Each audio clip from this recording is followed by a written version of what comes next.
Welcome everybody. My name is Ryan Jump. This is Steve Casey, and this is our first episode of Catholica Theatrum Reviews. Thank you very much. I'll get that down eventually. Thank you, Steve. Steve came up with that, helped come up with the title. So what we're trying to do here is just try to take movies that there are some themes in it that either we can relate to it with our faith or just like lessons that we can learn from the movie from a traditional Catholic perspective. So thank you very much, Stephen, for joining me on this. And, Thank you for having me on. I look forward to the future. So the first movie we're going to do is this movie called Nefarious. And Nefarious came out maybe 2 years ago, I think. My good friend Luis, shout out to him, he told me about the movie and said it was like almost like a retelling of work by C.S. Lewis, Screwtape Letters, but with more, there's more Catholic elements in it. The book is based off this, the movie is based off this book called A Nefarious Plot, but the people that said, hey, they approached the author, hey, we would like to do a movie loosely based on your book, and these people, I forget their names, but were Catholics. I'm pretty sure these were, practicing Catholics, and there were so many things that happened during the production, during the making of the movie and things like that, where it's like, okay, somebody or something is really trying to sabotage this. And Steve did a little research, and he told me that they had to have a Catholic priest on set, somebody that could do exorcisms if necessary. And then, so Steve, do you have this document? Do you want to, you have this document, this letter, can you just kind of, don't have to read the whole thing, but explain it. So. Sounds good. Yes, so Carrie Solomon, who is the director of Nefarious, he converted to Catholicism in 1997, and he was inspired to write this movie based on the book that you referenced. And he gave an interview to the National Catholic Register explaining of quite the litany of disaster that happened during production.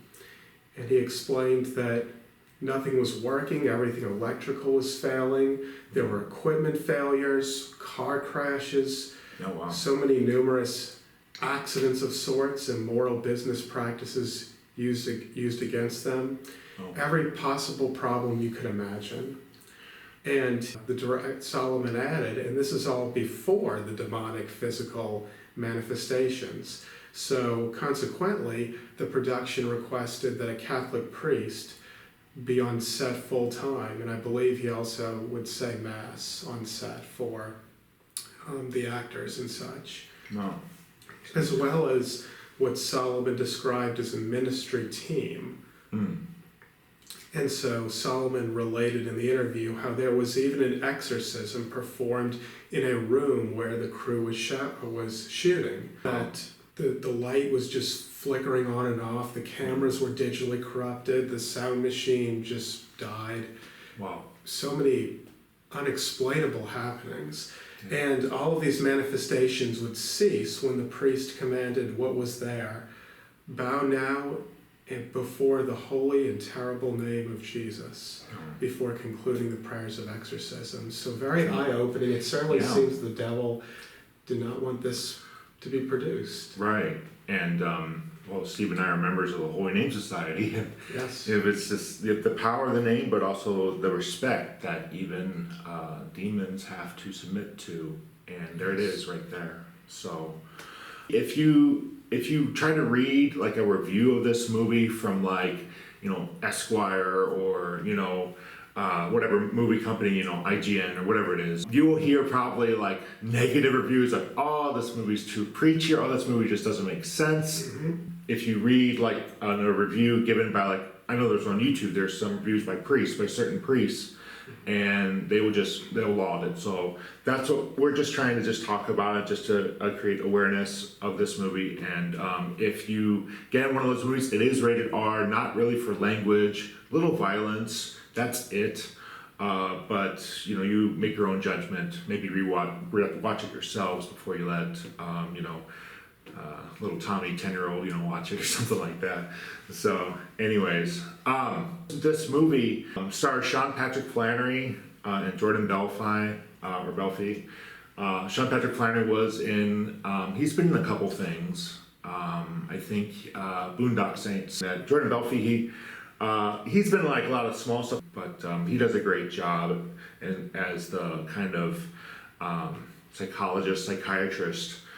His duty is to try to see whether this criminal, played by Sean Patrick Flanery, is able to actually being killed, or if he did all these murders and things. So like, should he actually face the death penalty? And that's what Jordan Belfi's character, his name's James, is trying to do. Start out, I mean, with the movie, you see this man, you don't know who he is, but he's like writing something at a table, and he has a diploma up in the wall, and you see the diploma just kind of like creak a little bit. Yes. And he walks over there and then turns it back, and then he walks into the elevator and it creaks again, and then you just see and hear this like, man, just falling from story after story, just all the way down the ground. And you're like, what is happening? And I think like a light bulb breaks or something like that, or flickers. And when you saw that, what did you think of that? I mean, was that like, oh man, why did Ryan sit me down and force me to watch this movie against my will? So it was a definite sense of foreshadowing for sure. And in those few seconds, you really got into the mood of what the movie was going to explain, what was going to be portrayed. Because as Ryan mentioned, the picture of this in this doctor of psychiatry's office, it just kept moving, and it's absolutely messing with his mind. You can tell he's already very troubled, but when the picture just keeps moving and you can tell that whatever was on his mind, he just breaks. Yeah. And he ends going out and committing suicide. And once he does so, the picture on the wall stops. Goes back to its original position. Yes. Yeah. Everything's totally back to normal, which indicates that they got what he wanted, right? Right. The purpose had been served. So it really hints at what this movie's going to be explaining to us. Yeah. What we're getting into. So basically, the new doctor, James, played by Jordan Belfi, gets into the prison and meets Sean Patrick Flanery's character. Edward Wayne Brady. Oh, thank you. Edward Wayne Brady, yeah. Dr. James is like, well, I'm here, and just like, he just has this conversation, and I'm kind of skip a little bit, like but basically there's Edward as Edward, like very weepy, crying, depressed, and then when Edward is possessed by the devil character is very confident, snarky, not scared of anything really, and just like trying to cause as much pain as possible. And it kind of switches back and forth. There's a scene, I'm moving up ahead, but I'll come back, you'll help you reel me in. But there's a scene near the end where it's like Edward is going to have his person guard comes in and like says, well, what do you want for your last meal? And Edward's like, I want a double, and he's stuttering and he's, crying. He's like, I just want a double cheeseburger with bacon and French fries and all these things. And he's just very weepy as his last meal. And then like 10 seconds later, the devil, Nefarious, controls Edward and says, that last meal? No, just forget about that. I don't want any food. I'm not hungry. And then there's a later scene where it's Edward crying, like, what about my last meal? And he's like, well, you said to the guards, you said you didn't want one. And he's like, no, that wasn't me. And you just feel really bad for him. Is there a scene that kind of struck you? Like, what's a scene like within the first 20 minutes of the film that really struck you? Sure. Well, first of all, how interesting that the one who is to enter this conflict front and center is an atheist. Dr. James Martin is his name, and the doctor of psychiatry that we saw at the beginning of the movie who killed himself, that was Martin's mentor. So Martin's kind of entering the scene, providing some continuity with this very strange case, because basically the prison thinks that Brady, or ends up being Nefarious, but that Brady's trying to play the system because of how erratic, how scattered his behavior is. They bring Martin in, who has that continuity with Fisher, to try and straighten all of this out. So it's interesting how they bring someone in with such a diametrically opposed belief system, Yeah, right. to, Yeah. or if you can call it beliefs, Right, yeah. to Yeah. what is taking place here. Yeah. But we learn the true intent behind all of this eventually. But quickly, though, Dr. Martin becomes pretty perturbed because he comes in and Brady just starts noting everything about his personal life. He knows right. everything about... Knows he has a girlfriend, knows he had a mom that died, and other Right. things. Yeah. Sure. Like there's a scene where Nefarious just says, "Oh yeah, did you know that I know that there's 6 variations of this?" And use all this kind of like Yes. technical lingo, and do you think I got that from, where did I get that information from, That's true. So. But then Martin's he's really starting to experience some inner conflict, but he tries to continue maintaining his professional demeanor, maintaining his skepticism towards everything connected with everything spiritual. Right. It just kind of meanders along, trying to see how he can get some info out of Brady. Yeah. And a big moment when Brady is interviewing, or I'm sorry, Dr. Martin is interviewing Brady, is when, at this point, Nefarious has already indicated to Dr. Martin that he is really a demon, and he explains his name and everything. Right. But then he says that before you leave today, James, you will have committed 3 murders. And Martin says, well, I'm not thinking about killing anyone now. And the devil laughs at him and says, and assures him that before he leaves today, he will have done so. And so, Martin just starts questioning Brady. Yeah. And you really start to gain some insight on what's going on here. Right.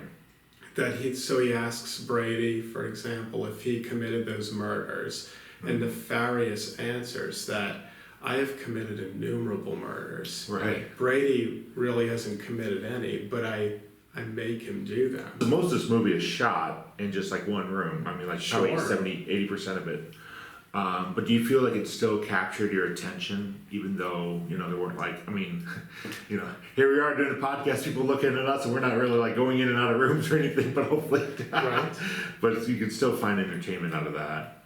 What was one of those murders about? One of them was like saying about how Jordan Belfort character, the doctor, had a mother, and then the Brady, with the demon speaking through him, says, well, you killed her, or allowed her to die. And he's like, no, I didn't. It's a state law or Oregon, right? Mm-hmm. That, mercy killing is not murder, and it's allowed. And well, here we go. I mean, one of the big issues is that the devil just says that we lied to you into thinking that euthanasia is not wrong and things. You've studied the faith, of course, and things. Do you feel, what the Catholic view on euthanasia is? Yes, as long as there are natural means to help a person in their health, then euthanasia is forbidden. It's akin to murder. Okay, right. And in this case, in this example, Martin committed assisted suicide. He allowed his mother to become euthanized. Well, for one, she was a burden, of course, being that she was in poor health, but also she had quite a large inheritance. It was something like at least several $1 million that Martin would inherit a lot sooner if they went through with the assisted suicide. Right. So that is one of those murders that he did commit. Yeah, and so like greediness, and also just like, Yes. But you do hear about cases that are people who are gone for a while, and they seem to not have much brain function, and then just something like just talking to them, have kids talk to them, or their spouse or read to them, and then they perk up. And they've walked out of the hospitals alive, and things like that. It's true. How many times have the so-called medical odds been defeated? Right, yeah. I mean, you could go with like miracles from saints and things like that, or just like a person that invoke patronage of a saint, and then the cancer's gone, and I can't explain it medically, so it's got to be a miracle. Or even if the medical advice can be incorrect. That's true. We're all human. We're all fallible. Yeah, all can make mistakes. So that was one of the things, and then one of the other murders mentioned was like, well, Nefarious knew that Dr. James, and that the girlfriend was in a hospital getting ready to have an abortion. Yes. And so, like, the devil and Nefarious just said, well, you don't want to make the commitment, you're not ready to be a dad, you don't think you're old enough, and things like that. And then Dr. James says, well, it's her body.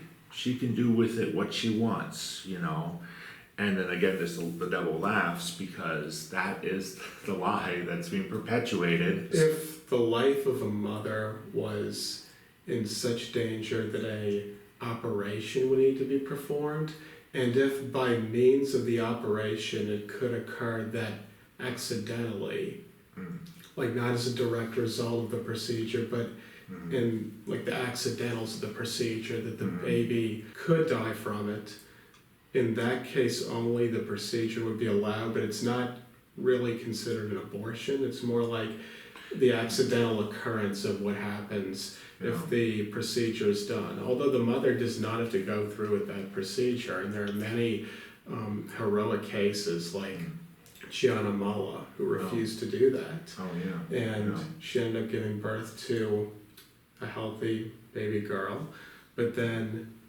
she ended up dying afterwards.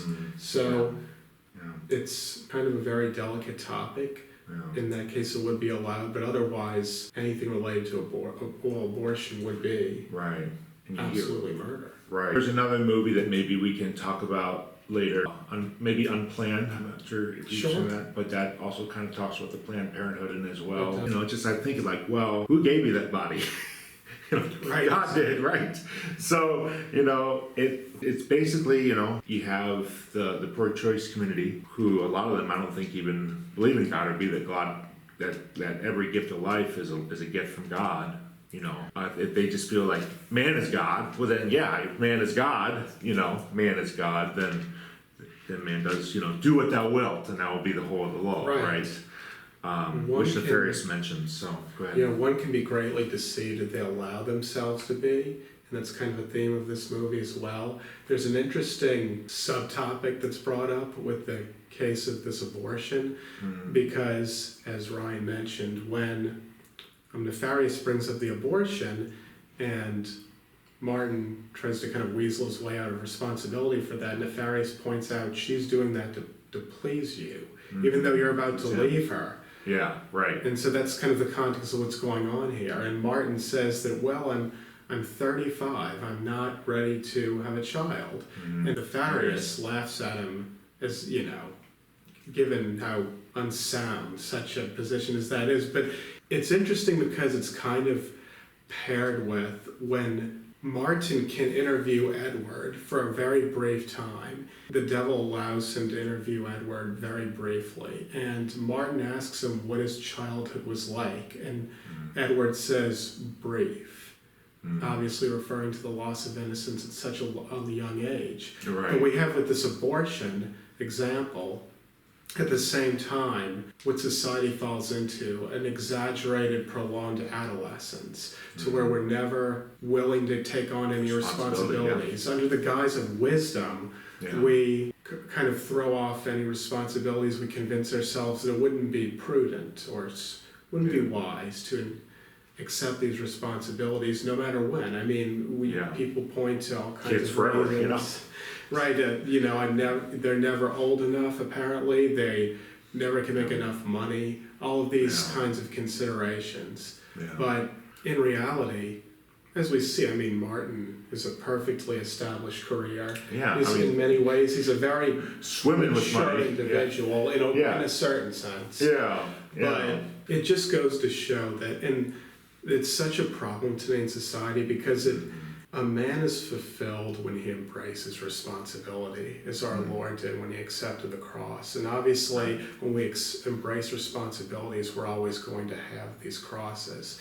But it's part of what fulfills us as a man. And that's how we get to heaven, is by making sacrifices, doing these crosses, accepting them. The devil character mentions that abortion is kind of like devil having like sacrifices, the children in each hand, and just like, basically so happy, like he was like, yes, when the abortion was done, because that's another soul that's not going to heaven. He pinpointed the moment when his girlfriend was having the abortion because the baby was on their altar. Their altar, right. Yeah. And all of hell rejoiced. Right. So, I mean, because even if an unbaptized baby, you know, the church has said that those that are unbaptized, with the exception of the holy innocents who died as martyrs, but they go to a limbo of sorts. So they have natural happiness, but you know, not the eternal happiness that God wants all of us to be. Right. You know? So it's still in that way a lost soul, which is another enormous tragedy of abortion. Right. That a soul that should have seen God has been prevented baptized, and and I think people kind of just like say, well, what does that make me look like if I have a child out of wedlock? Well, you know, it happens, you know, but doesn't mean you abort your baby because you made a wrong choice and you're pregnant, so you don't abort the baby. You have the baby anyways, and you know. You can never remedy evil with another evil. That's right. Yeah. So very good. He mentions a third murder, and that was, I guess, eventually saying that Edward should be executed. I guess there's a scene that happens. Yes. Where Edward, as Nefarious, brings Jordan a little bit closer and then almost chokes him to death. Right. And so eventually lets go, and then that's when Dr. James does write, sign his name for Edward to be executed. So how that occurred was Nefarious pressured Martin into accepting a deal with them. And Martin initially was kind of hesitant, laughed it off that he wasn't going to do so. But then Nefarious tempted him on his conviction, saying, you're so smart, basically. You think you're an atheist, you don't believe in anything with the supernatural. So what does it hurt you to do this? Yeah, and he's like, well then inhabit me. Yes. And like, I don't see any difference. And then he's like, we're too clever. We're knowing when to, do that. And so during this time, then after this happens, the devil starts exposing his murders, and then says that they want Dr. Martin to write their book for them. Their book, their story, yeah. And so by this time, Martin's really becoming very maybe paranoid a little bit. Right. Or just scared a little bit, Right. He's becoming really out of his element. He's really becoming just absolutely concerned about all of this. And just panicked. Yeah. He doesn't know what to make of all this. The devil knows all of this information. And knows all about his life and his history. He's like, looks at this book that the warden gives him. It's like, there's even stuff in here that I don't even know about myself. Right, the warden produces a book to Dr. Martin all about his life, all about Dr. Martin's life. Yeah. And the amount of detail, it's so Martin's just really going mad from all of this. And the devil then kind of puts the final straw by saying that, by pressuring about signing his name to have Edward executed, because the devil wants the devil wants Edward to die. Right, the devil wants him to die so that he wants Edward's soul to go to hell. Yeah. Even though Edward doesn't deserve to die under the death penalty, technically, because the devil inhabited him. Right. And Dr. Martin knows this. Right. And it's all been explained how it occurred. Right. It's explained how the devil took possession of Martin. Yeah. And he tries to then choke Martin, the devil does, and eventually Martin just finally gives up and says, all right, that's it, here we go. Edward's going to be executed then. Right. And once he does that, Nefarious shouts at him that that's 3 murders now. 3 murders now. 3 murders, you're right. So, very interesting concepts about even like death penalty, capital punishment. There are some people that deserve to die through the death penalty. I mean, it's been around for thousands of years, basically. Yes, and the church does approve it. Right. In most cases. Yeah. So, and bad actions have consequences, They do. So, and not only just on the spiritual, but also the natural, the physical side of things. Right. And in that vein, it's really interesting how while all this is going on, the devil takes the time to describe how this demonic possession took place, how it seized Edward. He gives some really insightful details about that. Yeah. That basically, well, the devil started off with a lack of baptism goes a long way. So Edward wasn't baptized. He wasn't raised in the faith at all. So that gave the devil a good leeway towards working on him. Yeah. And then even through little things like when he stole a car. Even through those little things, they can work on that. Mm-hmm. As he's not, he's with the effects of original sin and such, he's very open. Susceptible to that. Those wiles. And then he described some other instances of this built up during his childhood, like when his grandma gave him a Ouija board when he was 8 years old, further opening up those connections with the demonic. There's seemingly a guise of seemingly innocent childhood games. And we see a lot of that in society.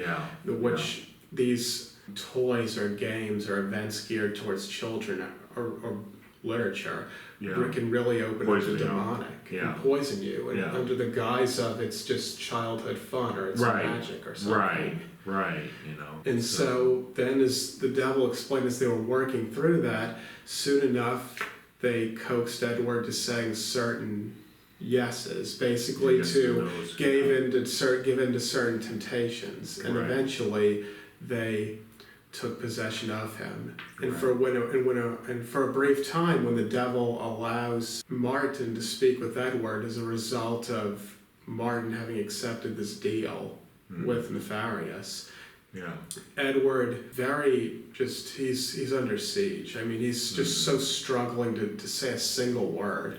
But he laments how brief his childhood was and how, because of him saying yes, that Nefarious was allowed to make him do things he didn't want to do, even though technically that wasn't his fault in a certain sense, but yet, as Edward admits, he did do things in his youth that he wasn't proud of, which led to this. So we see the kind of consequences that actions can have, and the truly dire consequences that are opened up when we don't have morality, when we don't have God, the church in our lives. That's very true. Very true. Those avenues of grace to counteract those. Confession and sacraments and, counteract those avenues to evil. Right. Don't play with Ouija boards. Well, we need to be informed, that there's just so many temptations out there, so many appearances of innocence that are not really the case. People do they talk to soothsayers, or they talk to psychics, and try to predict the future and just all these things, and that's all. I would say that's all stuff that we shouldn't do. It is, and it's spun as something. It's spun as something that's just some innocent, clean fun. And we really fortune should be tellers. careful with that. I visited New Orleans once with this group, and we just saw here you have the nice cathedral in New Orleans. That's true. And then the street outside, and this was back in 2001 or 2000 or so. But there's they have palm readers and bone readers and fortune tellers and all sorts of things. And of course the whole thing about the other thing is that's unfortunately there is the voodoo. Voodoo dolls and all those kind of things. It's just, and it's so sad because it's right next to the church, and it's just I don't know. I mean, there are good parts to New Orleans, I'm sure, but I was just this is really scary stuff and real, and having just the children could go to mass, and they go down to mass, and let's talk to the fortune teller and stuff like that, or the bone reader. It's oh my goodness. Well, it's interesting that in this case, that the fortune tellers and those working there like magic and stuff know that they can to go as close to the cathedral as possible, because the cathedral doesn't own that much land. A lot of it's public land, and it's interesting they know they want to go exactly right there. And of course it's spun off as just some fun and voodoo, while having a very small number of actual adherents, is often sold off as touristy fun.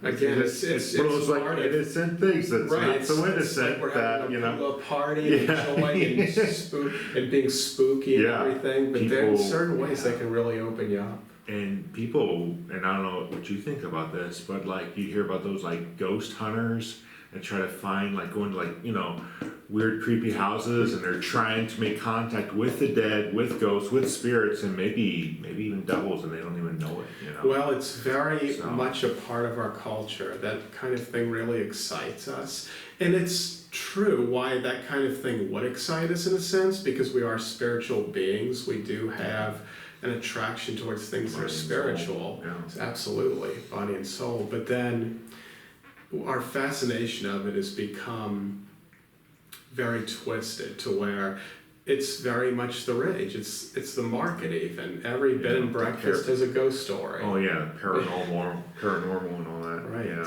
So, but anyways, I guess we'll just talk about near the ending of the movie. So, and if we have some time, we can talk about other favorite scenes or whatever. One scene perhaps I'd like to bring up before we get to the ending is that scene with Father Lou. Oh, right, yes. So, speaking of the inadequacy so often of the modernism that has infected the church and has gotten to the minds of many in the church, from the faithful all the way up. Yeah. And while Martin is starting to really work, or Nefarious is really starting to work on Martin says, I need some professional assistance with this. And so he calls in the chaplain that was on duty. And so the chaplain, Father Lewis, he says to call me Father Lou. He comes in. Or Lou even. Or Lou, yeah. Or just Lou. That's what Nefarious is calling him. Yeah.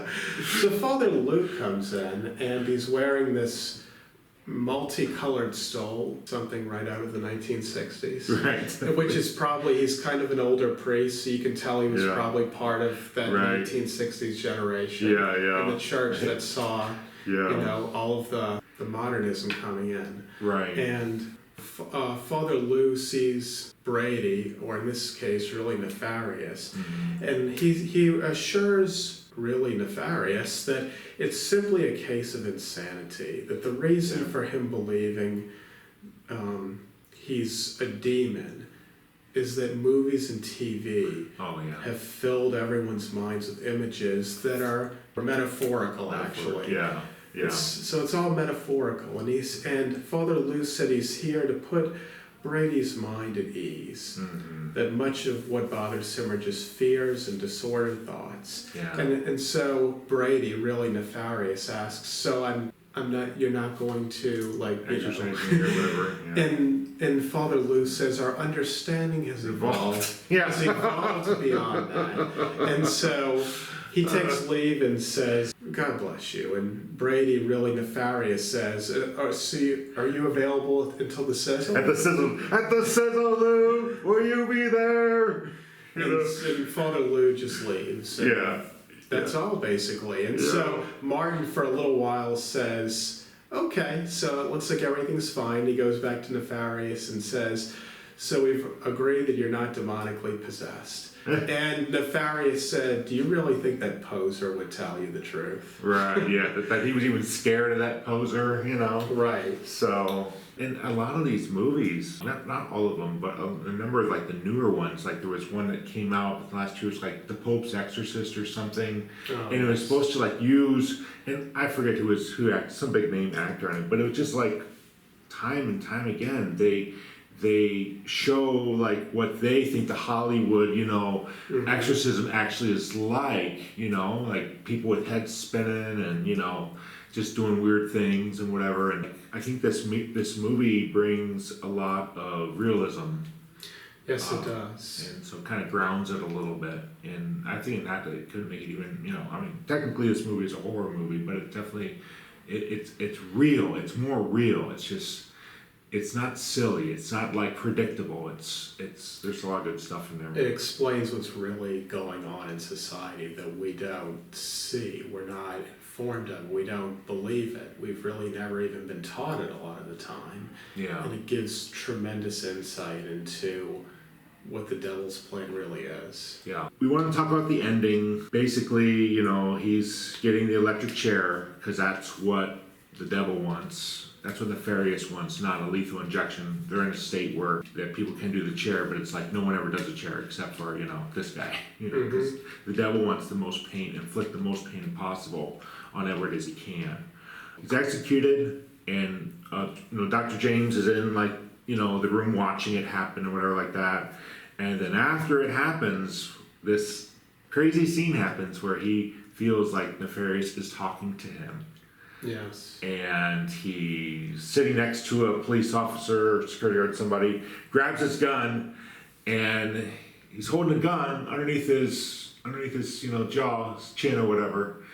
And he's like, "Oh, calm down. Everyone's like, calm down, it's okay, just drop the gun." No, drop the gun. And he does, and then he asks for God to help him. This atheist asks for God to help save him so he doesn't die. And he pulls the trigger 2 or 3 times, I think 3 times, but then they were able to and it didn't go off, and they were able to secure the gun.